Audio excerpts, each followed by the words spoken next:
బంజారాల ఆరాధ్య దేవుడు శ్రీ సంత్ సేవాలాల్ 285 జయంతిని ఫిబ్రవరి 15న ఘనంగా నిర్వహించారు. శ్రీ సంత్ సేవాలాల్ 1739 సంవత్సరం ఏప్రిల్ 15వ తేదీన భీమ్లా నాయక్ ధరణి బాయ్ దంపతులకు రాంజీ నాయక్ తండాలో జన్మించారు.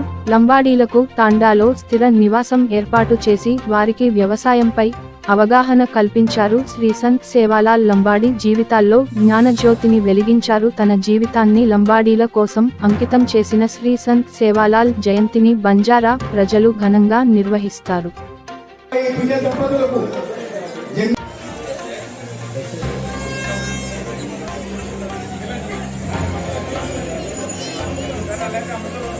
మీరు రెండు మాటలు మాట్లాడండి. కార్యక్రమం జరుగుతుంది, మీరు మాట్లాడు. మనకేం చెప్పిస్తున్నారు, లేదంటే వాళ్ళే వచ్చి మిమ్మల్ని